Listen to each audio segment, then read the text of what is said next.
Dios los bendiga, un saludo muy especial para cada uno de ustedes. Bienvenidos a este espacio que hemos preparado con tanto amor. ¿Alguna vez te has preguntado dónde está Dios? ¿O has pensado, Dios se olvidó de mí, Dios me abandonó, Dios me está castigando? Esos cuestionamientos normalmente aparecen cuando estamos pasando por situaciones difíciles, tal vez cuando vamos navegando por alguna tormenta en nuestra vida. Hoy los invito para que descubramos en la palabra de Dios aquellas herramientas que Él nos dejó para enseñarnos a asumir estos momentos con una actitud de fe y de confianza. Pero antes vamos a iniciar con una oración. Allí donde estás, quédate un momento en silencio y entra hasta tu propio corazón. Señor, hoy te entregamos este momento, te damos gracias por este momento en nuestras vidas, te damos gracias porque a través de tu palabra vienes a equiparnos para poder afrontar las situaciones difíciles que tal vez tenemos que enfrentar. Gracias, Señor, porque hoy estás aquí con nosotros. Envía tu Espíritu Santo para que cada uno de nosotros pueda abrir su corazón a esta palabra maravillosa que nos tienes para hoy. Permite que nuestro corazón sea tierra fértil para ti, para tu palabra, y que ésta pueda dar mucho fruto. Espíritu Santo, ven a iluminar nuestras conciencias y ven a recordarnos aquello que necesitamos saber. Gracias, Señor, por tu amor. Gracias, Señor, por tu bendición. Amén.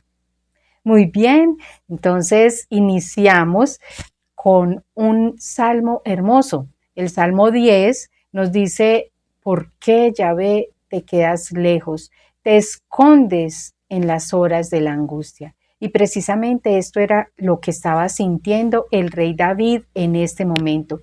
Estaba sintiendo que Dios estaba lejos, lo mismo que tal vez nosotros podemos pensar en algún momento. Estaba pensando que Dios se escondía de él y que lo necesitaba porque estaba en su momento más angustioso. El profeta Isaías también nos lo dirá en el capítulo 49, versículo 14. Sión decía, el Señor me abandonó, mi Dios se olvidó de mí. ¿Has pensado alguna vez que Dios se ha olvidado de ti?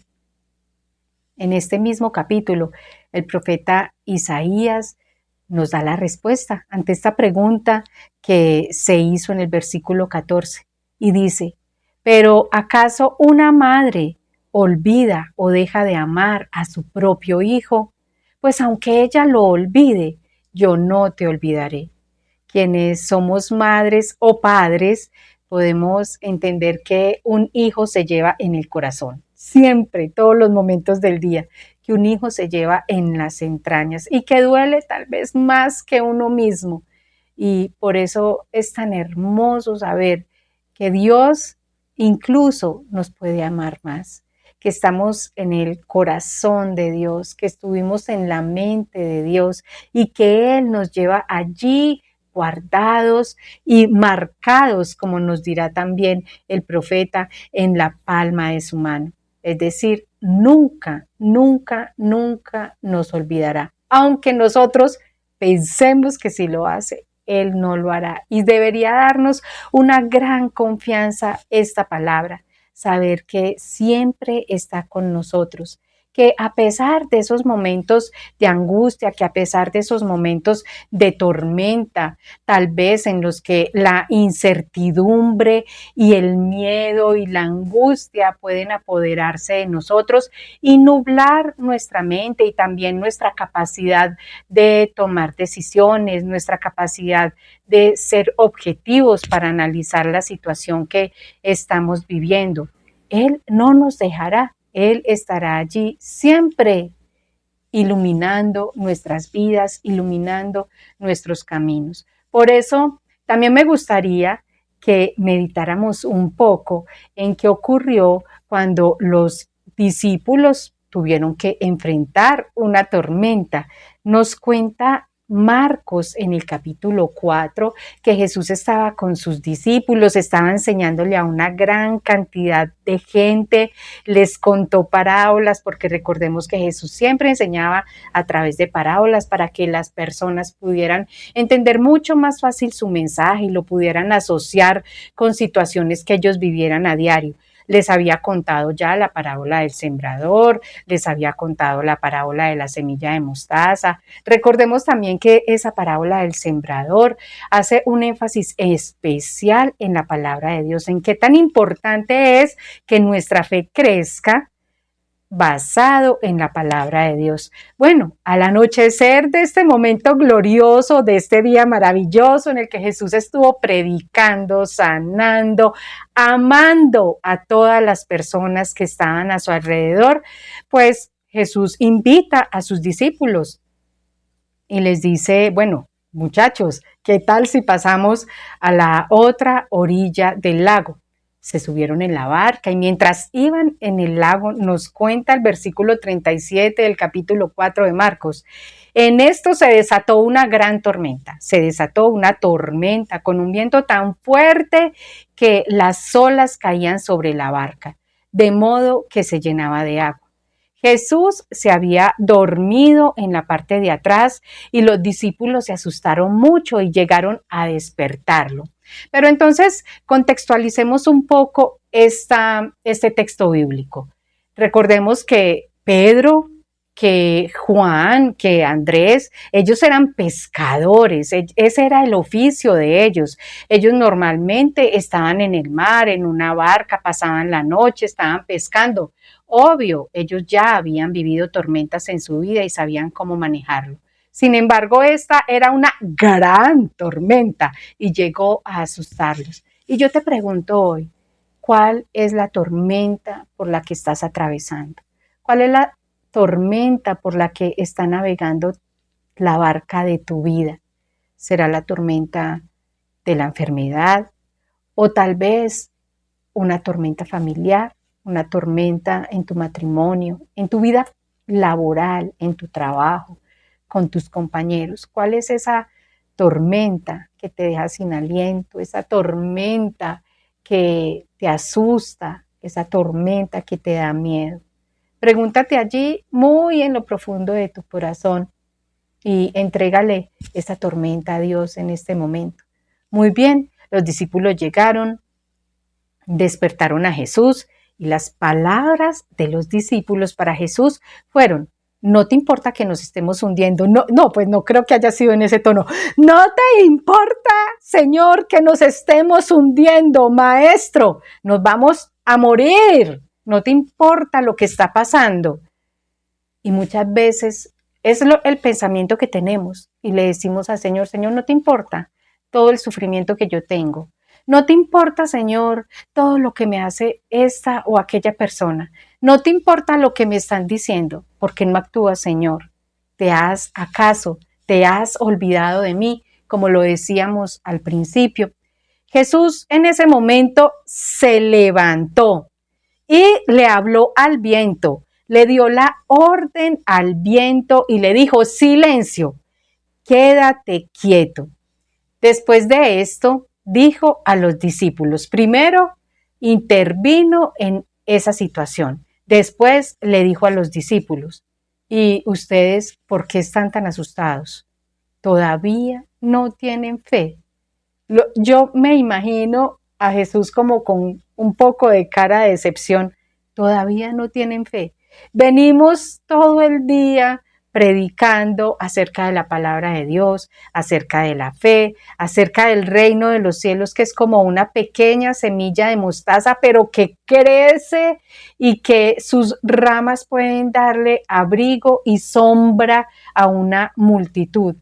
Después de ver mis milagros, después de ver lo que mis palabras hacían en el corazón de todas aquellas personas que nos estaban escuchando, y todavía no tienen fe. ¿Por qué se asustan? Y es la pregunta para nosotros hoy. ¿Qué nos asusta? ¿Qué nos está asustando? Todavía no tenemos fe. Y es curioso y quisiera conectar estas dos frases, estas dos preguntas que les hace Jesús a los discípulos. Me gustaría conectarlas con otro texto bíblico que lo encontramos en este mismo Evangelio de San Marcos, en el capítulo 5, cuando se encuentra con Jairo. Recordemos, Jairo era el jefe de la sinagoga. Tenía una hija muy enferma, muy enferma. Su mujer le dice: Jairo, nuestra hija está muy mal, está a punto de morir, llama a un médico, ¿qué vamos a hacer? Jairo salió corriendo y él ya llevaba tiempo viendo lo que Jesús había hecho. Fue corriendo donde estaba Jesús y le dice: Señor, sana a mi hija, te pido que vengas a mi casa. Y vamos a encontrar la respuesta de Jesús literal en Marcos 5:36. Les parafraseé un poco la historia para no extendernos mucho, pero ya llegamos aquí al versículo 36, donde Jesús le responde puntualmente a Jairo: no tengas miedo, solo ten fe. Y estas dos frases son las dos frases que quisiera conectar con las preguntas que le hace Jesús a los discípulos. ¿Por qué están tan asustados? ¿Por qué tienen tanto miedo? ¿Por qué tienen temor? ¿Todavía no tienen fe? A Jairo se las dice de una manera afirmativa: no tengas miedo, solo ten fe. Son dos frases que vienen a cambiar el corazón de Jairo. Son dos frases de las que se desprende un gran milagro, porque cuando llega Jesús a la casa de Jairo ya habían mujeres llorando, personas llorando porque su hija había muerto.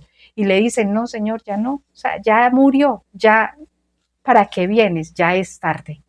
Pero Jesús la resucita, Jesús la levanta y les dice: ella solo estaba dormida. De estas dos frases se desprende este gran milagro, una vida que renace. Y qué bueno que nuestro corazón hoy renazca con estas dos frases que nos dice Dios: no tengas miedo, solo ten fe. Entonces, ¿qué podemos decir hasta acá? De todo esto que hemos hablado, pues vamos a pensar que tal vez en medio de la tormenta Dios no se da cuenta, Dios no hace nada, a Dios no le importa por lo que estamos pasando. Pero ante esa dificultad y esa crisis, Dios nos invita a tener dos actitudes concretas. Primera actitud: desinstalar el miedo de nuestra vida, desinstalar el miedo de nuestra mente y de nuestro corazón. Segunda actitud: primera, desinstalar el miedo. Segunda actitud: confiar a pesar de las circunstancias. Segunda actitud: confiar a pesar de las circunstancias. Y Dios nos da estas dos herramientas maravillosas que tal vez nos van a costar mucho empezar a aplicar. Pero con la gracia del Espíritu Santo, con la gracia y la fortaleza que Dios viene a darnos a través de su palabra, lo podremos hacer. Siempre teniendo la certeza de que Dios sabe por lo que estamos pasando y de que Dios nos ama. Job nos dirá en el capítulo 42, versículos del 2 al 3, algo maravilloso. Yo sé, él le está hablando a Dios en este texto bíblico. Recordemos todo lo que le ocurrió a Job. El santo Job lo perdió todo, todos sus hijos murieron, perdió toda la riqueza que tenía, todo su ganado, incluso perdió sus amistades, sus amigos se burlaban de él, tuvo enfermedad, pasó por una gran tormenta en su vida. Y dice Job al Señor: yo sé que tú lo puedes todo y que no hay nada que tú no puedas realizar. Y en el versículo 3 nos dirá, ¿quién soy yo para dudar de tu providencia? Mostrando así mi ignorancia. Y yo te invito para que repitas esas palabras hoy, para que puedan penetrar y que puedan sembrarse en su corazón. ¿Quiénes somos nosotros para dudar de la providencia de Dios? ¿Quiénes somos nosotros para dudar de todo lo que Dios puede? ¿Quiénes somos nosotros para dudar de que Dios puede actuar en medio de cualquier circunstancia? Y es allí donde podemos también sacar otra conclusión maravillosa de esto que hemos meditado en este momento. Cualquier situación puede ser usada por Dios para nuestro crecimiento. Como diría Santa Teresa de Ávila, una santa que amo profundamente, ella se refería a Dios como su majestad y decía, todo lo que su majestad permite es para provecho del alma. Y algo muy similar nos dirá San Pablo en su carta a los Romanos, capítulo 8, versículo 28. Sabemos que Dios dispone todas las cosas. Lo voy a decir nuevamente. Sabemos que Dios dispone todas las cosas que aparentemente son buenas, pero las cosas que también son difíciles, aquellas circunstancias adversas o que nosotros podemos ver como circunstancias negativas. Dios dispone todas las cosas para el bien de quienes lo aman, a los cuales Él ha llamado de acuerdo con su propósito. Todo tiene un gran propósito en las manos del buen Dios. Todas las cosas vienen a reescribirse en las manos de Dios. El tiempo difícil, claro, es muy complicado. Claro, no lo queremos vivir. Y yo más adelante les contaré parte de situaciones difíciles que he vivido y obvio, a nadie se las deseo, incluso yo misma no las he querido vivir, pero sí o sí vendrán a nuestra vida. Son circunstancias que no podemos controlar y que vendrán a presentarse tal vez como una tormenta. Y son difíciles y ese tiempo es difícil, sí, pero no es el fin.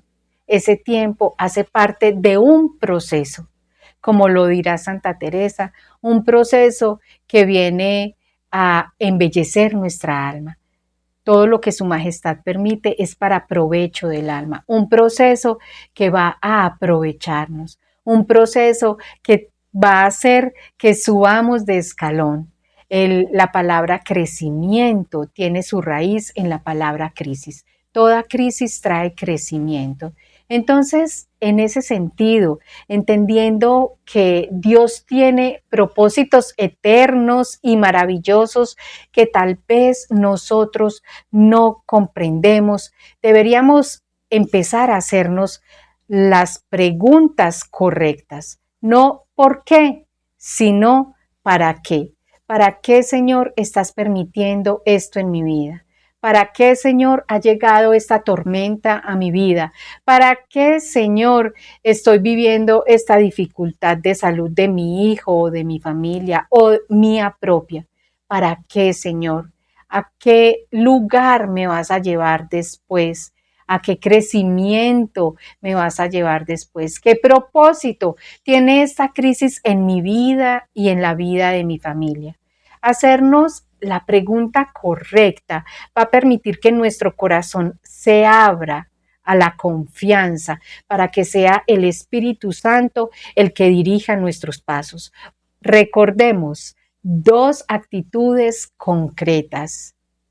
Primero, desinstalar el miedo, alejarnos del miedo. Segundo, confiar. Y quisiera hacer énfasis en el miedo, porque nos dirá también la primera carta de San Juan en el capítulo 4. San Juan, el apóstol del amor. San Juan, el discípulo que se recostaba en el pecho de Jesús y seguramente escuchaba los latidos de su corazón, porque confiaba en Él, porque sabía que era su maestro, pero que también era su Dios. Y Él va a decirnos, en la primera carta de San Juan, ya lo dije, en el capítulo 4, versículo 7 nos dirá, Dios es amor. Y en el versículo 18 nos dirá, en el amor no hay miedo, porque el amor echa fuera el temor. Entonces, cuando nosotros dependemos de Dios, cuando nosotros nos dejamos llenar de ese amor de Dios, cuando es Dios el que viene a vivir en nuestro corazón, entonces ese temor tiene que salir fuera de nuestra vida. La presencia de Dios en nosotros hará que ese temor cada vez más disminuya y que el amor cada vez crezca más. Y a través de los ojos de ese amor podemos nosotros leer las situaciones por las que estamos pasando. A través de los ojos del amor podemos nosotros abrir nuestro corazón a la confianza, y podemos abrir nuestros brazos también para nuestro hermano que tal vez está sufriendo y que nos está necesitando y que está necesitando una mirada de amor, que está necesitando una perspectiva diferente de su situación. Por eso, entendamos que Dios siempre tiene un propósito. Ya no lo decía San Pablo. Hace un momento lo leímos en Romanos 8:28. Dios siempre tiene un propósito. Dios siempre genera vida. ¿Qué ocurrió después de que Jesús le dice a Jairo dos frases maravillosas? No tengas miedo, solo ten fe. Se generó vida y que nuestro corazón hoy nazca a una nueva vida basada, cimentada, arraigada en la palabra de Dios y reinjertada en ese tronco de vida que es Jesús, como también nos lo dirá Juan en el capítulo 15. Entonces, Dios tiene un propósito, Dios siempre genera vida y Dios siempre transforma. Toda crisis trae crecimiento. En Dios siempre podemos crecer. En Dios siempre hay una mirada nueva. En Dios siempre hay una esperanza. Y precisamente este año 2025 en el que estamos celebrando, que es el año del jubileo de la esperanza, del que nos hablaba nuestro querido Papa Francisco. Entonces, abrámonos también a la esperanza. Pensemos que cada paso que damos en fe nos va a llevar a esa vida nueva, a esa vida de esperanza. Y seamos sembradores de esa esperanza en un mundo que tal vez se siente oscuro, en una familia que tal vez ha perdido la fe, en un trabajo que tal vez por ser hostil se ha convertido en un espacio en el que se respira más destrucción que bendición. Entonces seamos nosotros esos sembradores de esperanza e instalemos en nuestra vida estas dos actitudes maravillosas. Son dos actitudes, trabajemos en ellas. Cuando termines de ver este video, piensa cómo puedes empezar a instalarlas en tu vida, instalarlas en tu corazón, hacer pequeños cambios, porque esos pequeños cambios darán grandes frutos. Recordemos, Dios siempre transforma, Dios siempre genera vida, Dios siempre tiene un propósito nuevo. Terminemos entonces con una oración, entregándole los anhelos, las intenciones de nuestro corazón. Entrégale al Señor en este momento eso que tal vez descubriste meditando estos textos bíblicos y esas respuestas que tal vez encontraste también meditando estos textos. Gracias, Señor, por estas palabras que nos has regalado hoy.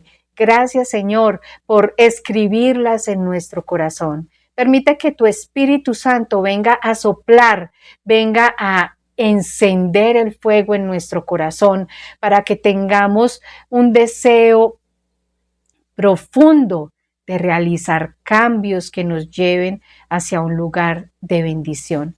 Permite que tu Espíritu Santo venga a darnos perseverancia en este proceso de crecimiento en la fe, a darnos perseverancia con los cambios que necesitamos para que nuestra vida y la vida de nuestra familia sea diferente. Gracias, Señor, te pedimos tu compañía.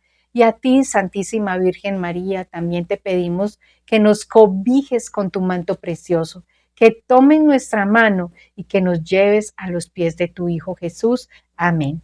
Dios te bendiga, comparte este video si fue de bendición para ti, compártelo con aquella persona que crees que lo necesita, que crees que puede venir a generar cambios en ella.